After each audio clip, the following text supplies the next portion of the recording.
अपने एक ऐसे वर्ग से बात कर रहा हूं जिनका सीधा संबंध पिछले कुछ महीनों में डॉक्टर्स के साथ ही आया है और डॉक्टर्स की सेवा उनके लिए एक बहुत ही, जिसको कहना चाहिए, उपयोगी सिद्ध हुई है। आज इस डॉक्टर दिवस के अवसर पर मैं ऐसे सब हरियाणा सरकार का ये जो हमारा निरोगी हरियाणा योजना कार्यक्रम है, इसके लाभार्थियों समेत सभी डॉक्टर बंधुओं को भी इस दिवस की बहुत बहुत बधाई और बहुत बहुत शुभकामना देता हूं।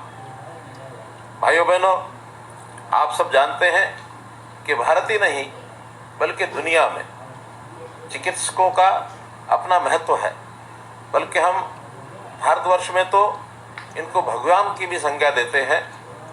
अर्थात हमारे जीवन को बचाने में जो हमारे डॉक्टर्स की, चिकित्सकों की भूमिका है, बहुत ही सराहनीय है और इनको भगवान का दर्जा हम लोग देते हैं। जैसे हमने पिछले दिनों में देखा कि जब कोविड-19 ये बीमारी दुनिया भर में फैली तो आखिर सबसे आगे कोविड सैनिक के रूप में हमारे डॉक्टर बंधु आगे आए और एक प्रकार से जो मानवता पर खतरा बताया जा रहा था उससे हमें बाहर निकाला, सचेत किया और प्रभु कृपा से वो कोविड-19 जैसी बीमारी ये भी हम ठीक कर पाए। हमारी कामना है कि विश्व में सभी सुखी रहें। सर्वे भवन्तु सुखिनः सर्वे सन्तु निरामया, ये हम कामना करते हैं। हर कोई सुखी रहे। तो उस सुख के लिए सबसे बड़ा विषय हमारा शारीरिक सुख, हमारा निरोगी काया, ये जो प्रावधान है इसको हमको अंगीकार करना पड़ेगा कि हमारा शरीर कैसे सुखी रहे। और इसके लिए हमने पिछले दिनों में एक योजना बनाई, निरोगी हरियाणा। आप लोग स्वयं निरोगी हरियाणा के माध्यम से अपने आप को पहचान पाए कि परीक्षण के बाद हमको कोई बीमारी है तो उस बीमारी को हमको ठीक से पहले जानकारी मिल गई और उसके बाद हम इलाज के लिए भी आगे गए। वैसे तो हरियाणा के सभी नागरिकों को हमको ये सेवा उपलब्ध करानी है, लेकिन पहले चरण में हमने अंत्योदय की भावना को ध्यान में रखते हुए जो गरीब व्यक्ति हैं, ऐसे गरीब व्यक्तियों को ही इससे शुरुआत की गई है कि उनका शारीरिक टेस्ट पहले किया जाए। और इसके लिए हमने 1,21,00,000 नागरिकों का टारगेट ये अपने सामने पहले रखा है। तो इस टारगेट को पूरा करने के लिए जो हमारी निरोगी हरियाणा योजना है, ये योजना हमारे देश की राष्ट्रपति श्रीमती द्रौपदी मुर्मू, उन्होंने 29 नवंबर 2022 को अंतर्राष्ट्रीय गीता जयंती के अवसर पर और इसको शुभारंभ किया है। जैसा हम जानते हैं कि स्वस्थ रहना और स्वस्थ होना, इन दोनों में बहुत बड़ा अंतर है। हम प्रारंभ में स्वस्थ रहते हैं, लेकिन जब कभी हमको कोई बीमारी घेर लेती है, फिर हम डॉक्टर के पास जाते हैं और डॉक्टर हमारा इलाज करता है तो हम स्वस्थ हो जाते हैं। तो स्वस्थ होना एक कष्ट में से निकल करके स्वस्थ होते हैं, लेकिन स्वस्थ रहना, उस कष्ट से बचने का ये हमारा उपाय है। तो इस उपाय को करने के लिए हमने जो प्रकल्प हरियाणा निरोगी हरियाणा जो चलाया है, ये उसी का प्रकल्प है। जैसा अंग्रेजी में कहावत है कि prevention is better than cure, अर्थात इलाज से बेहतर सावधानी और अगर बरत ली जाए तो उसके नाते से पहले प्रिवेंशन इस ओर ही जाना चाहिए। तो जो निरोगी हरियाणा का कार्यक्रम है वो प्रिवेंटिव कार्यक्रम है, अर्थात कोई बीमार ही न हो, हमको अस्पताल में जाने की आवश्यकता न पड़े। इस योजना के अंतर्गत जो मैंने बताया कि हम वैसे तो संपूर्ण जनता को, हरियाणा की जनता को 2 साल में एक बार उसका टेस्टिंग ये कराना चाह रहे हैं। हर व्यक्ति के कम से कम 25 टेस्ट ऐसे हैं जब उसको पता लग जाता है कि मेरी प्रारंभिक कोई बीमारी है कि नहीं है। तो इसको करने के लिए पहले चरण में हमने अंत्योदय के नाते से 1,80,000 रुपये वार्षिक आय, ये जो लोग हैं इनको टारगेट रखा है, जो लगभग 30 लाख ऐसे परिवार हैं। और इन 30 परिवारों में जैसा मैंने बताया कि 1,21,00,000 लोग ऐसे हैं जिसका हमने ये टेस्टिंग करनी है। अभी तक 13,70,000 ऐसे गरीब व्यक्तियों की स्वास्थ्य की ये जांच हो चुकी है। और हम जैसा जानते हैं कि ये जो गरीब व्यक्ति है, ये सामान्य बीमारी छोटी मोटी होती है तो इसको डॉक्टर के पास ये जाता भी नहीं है, लापरवाही भी बरतता है, कभी तो उसके पास समय भी नहीं होता, क्योंकि ये हमेशा रोटी के चक्कर में रहता है और इसके नाते से कभी कभी तो बीमारी आती है और बीमारी आने के बाद उसका इलाज इतना कठिन हो जाता है कि बहुत देर हो चुकी होती है। तो हमने इस देर को दूर करने के लिए ही ये कार्यक्रम शुरू किया है कि हम लोग पहले से जांच कराएं और जांच कराने के बाद उन व्यक्तियों का पता लगाएं कि जो व्यक्ति हमारे इस किसी न किसी बीमारी जो उसको प्रारंभ लक्षण उसको दिखे हैं, तो उस लक्षण के नाते से वो कोई ना कोई लाभ उसको दिलाने की हम स्थिति में आ जाएं। जब भी शरीर बीमार होता है उससे पहले ही उसके कुछ लक्षण होते हैं, वो लक्षण कई बार दिखाई देने लग जाते हैं। वैसे तो कहते हैं कि आदमी के शरीर में अपनी पावर होती है जिसको रेसिस्टेंस पावर कहते हैं, उसकी इम्यूनिटी होती है, उस इम्यूनिटी के कारण से बहुत सी बीमारियों पर तो वो काबू पा लेता है। लेकिन कभी कभी एक लिमिट के आगे बढ़ने के बाद वो काबू नहीं पा सकता, तो उसकी बीमारी जो आगे बढ़ने लगती है, सही समय पर उस बीमारी का पता चल जाए तो इलाज भी उसका ठीक से हो जाता है।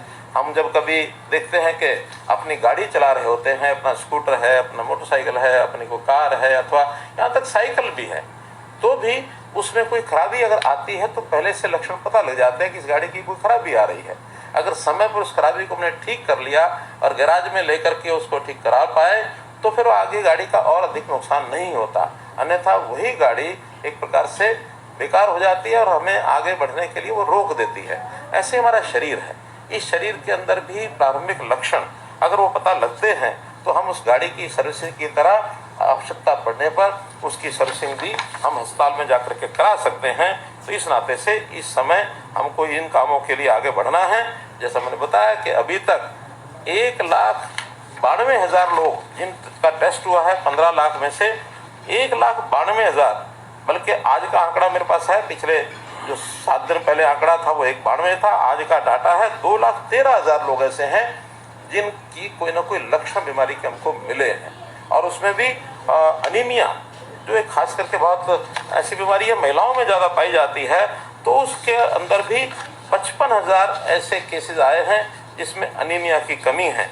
तो मैं अपनी बहनों से, माताओं से, जो बेटियां हैं, बहन बेटियों से भी आग्रह करूंगा कि वो जाकर के समय समय अपनी स्वास्थ्य की जांच जरूर कराएं, क्योंकि अनीमिया कम होने से अपना शरीर भी खराब रहता है, अपना शरीर भी ठीक से स्वस्थ नहीं हो पाता, और अगर माताएं हैं तो हमारे जो बच्चे हैं उनका भी स्वास्थ्य की जो वृद्धि है वो ठीक नहीं हो पाती है।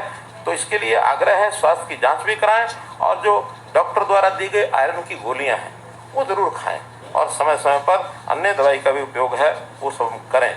ऐसे ही ब्लड प्रेशर है, 35,000 से ऊपर संख्या ऐसी है जो ब्लड प्रेशर के मरीज ये पाए गए हैं। शुगर के मरीज, मधुमेह, ये भी 24,800 मरीज ऐसे हैं जो मधुमेह के ऐसे मरीज मिले हैं। कुपोषण, खास करके बच्चों का कुपोषण, ये भी लगभग 3,000 बच्चों में ऐसे कुपोषण की भी ये पाई गई है एक प्रकार से अस्वस्थता। टीबी के मरीज 1257 मरीज तो टीबी के मरीज मिले हैं, कैंसर 235 मरीज मिले हैं। तो ये सब 2,13,000 मरीजों में जो कमी पाई गई, तो हमारे जहाँ टेस्ट हुए उन डॉक्टर्स ने इनको रेफर भी किया। लगभग 23,500 लोग ऐसे हैं जिनको ठीक से रेफर कर दिया गया, जो इलाज के लिए वहाँ गए हैं और वो इलाज अपना अस्पतालों में करा के स्वस्थ हो चुके हैं अथवा उनका इलाज चल रहा है। तो एक बहुत बड़ा एक काम हमने पिछले 7 महीने में किया है, क्योंकि इन 7 महीने का ये आंकड़ा देखा जाए तो हमारी जो सफलता है मैं समझता हूँ बहुत अच्छी है। लेकिन जहाँ तक टेस्ट की बात है, 15,13,000 ही टेस्ट हो पाए हैं, जो अपने आप में बहुत कम संख्या है, क्योंकि टारगेट हमारा 1,21,00,000 है। तो 15 लाख टेस्ट यानी 15 लाख लोग, टेस्ट की संख्या अधिक हो सकती है, लेकिन आखिर तो हमने व्यक्ति को कवर करना है। तो 15 लाख लोगों को अगर 1,21,00,000 पहुंचना है तो निश्चित रूप से इस लक्ष्य को प्राप्त करने के लिए हमको और संख्या बढ़ानी होगी। अभी तक केवल 458 जगह ऐसी हैं हमारी स्वास्थ्य विभाग की जहाँ ये टेस्ट होते हैं, लेकिन हमको ये संख्या भी बढ़ानी होगी और हमें प्राइवेट सेक्टर उसका भी सहयोग लेना होगा, ताकि इन चीज़ों को हम समय पर प्राप्त कर सकें, यानी एक प्रकार से लक्ष्य को प्राप्त कर सकें और इन लोगों को जिनको सहायता पहुंचानी है उनको ये सहायता पहुंचाई जा सके। क्योंकि आखिर स्वास्थ्य जो है वो ठीक रखना ये एक हमारा ही लक्ष्य नहीं है, ये दुनिया में सब देशों का लक्ष्य है। और मैं तो एक विषय जान करके बहुत हैरान हुआ कि आज तो हम बीमार होते हैं, उसके बाद स्वस्थ होने के लिए हम अपने अस्पताल खोलते हैं, डॉक्टर्स की संख्या बढ़ाते हैं। अब ये काम ऐसा है कि वो कितना ही कर लिया जाए, लेकिन अगर हमने बीमारी की दर, बीमारी की गति को कम न किया तो डॉक्टर्स और अस्पताल तो कभी पूरे हो ही नहीं सकते। तो इसलिए प्रारंभ में स्वस्थ रहना, इसके लिए बहुत से काम हम कर भी रहे हैं। मुझे चाइना का उदाहरण ध्यान में आता है।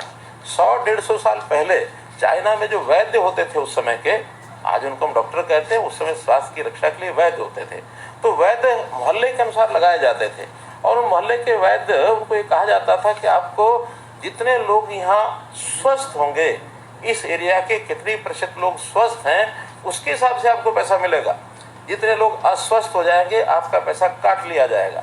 इसलिए वो लोगों को भी प्रेरणा देते थे, आप ज़्यादा से ज़्यादा स्वस्थ रहो, स्वस्थ रहेंगे तो उनको पैसा ज़्यादा मिलेगा, बीमार हो गए तो उनको पैसा कम मिलेगा। आज उल्टा हो गया, आज तो बीमार होने के बाद ही कितने लोगों का इलाज करते हैं तब उनका पैसा मिलता है। ये बात कहने को बहुत सामान्य लगती है, लेकिन समाज के अंदर जागरूकता पैदा करना कि कैसे वो स्वस्थ रहें, इसके लिए हमने भी बहुत से कार्यक्रम को चलाए हैं। और उन कार्यक्रमों में मैं जैसे समझता हूँ, गांव-गांव में स्वस्थ रहने के लिए, निरोगी रहने के लिए हमारी आयुर्वेद पद्धति ये बहुत महत्वपूर्ण पद्धति रही है कि कैसे स्वस्थ रहा जाए। उसके लिए हमारे खान पान की ये चिंता हमारे बड़े बुजुर्ग, दादी नानी ये सब करते थे कि बेटा क्या खाना है क्या नहीं खाना है। आज भी डाइटिशियंस जो हमारे औषधालयों में या हमारे अस्पतालों में होते हैं, वो हमें गाइड करते हैं कि क्या खाना है क्या नहीं खाना। हमने गांव-गांव में पार्क, योगशालाएं ये शुरू किए हैं कि योग करिए, स्वस्थ रहिए, स्वास्थ्य ठीक रखने के लिए व्यायाम करिए। तो ये व्यायामशालाएं, योगशालाएं ये भी अपने आप में उसके लिए हमने शुरू किया है। जागरूकता ये भी बहुत ज़रूरी है, और ख़ास करके जो व्यसन हमको लगते हैं उसकी जागरूकता। अभी हमने नशा मुक्त हरियाणा ये अभियान चलाया है, ताकि इसके माध्यम से भी अगर जागरूकता होगी तो व्यक्ति स्वस्थ रहेगा, तो खान पान ठीक रहे, शरीर अच्छा हो। पर्यावरण बचाने की मुहिम ये भी हमने चलाई है कि आखिर पर्यावरण बचेगा, ऑक्सीजन बढ़ेगी तो कोविड जैसी बीमारियों का भी मुकाबला करने के लिए हमको ऑक्सीजन की आवश्यकता होती है। शरीर स्वस्थ रहता, अस्वस्थ नहीं होता है।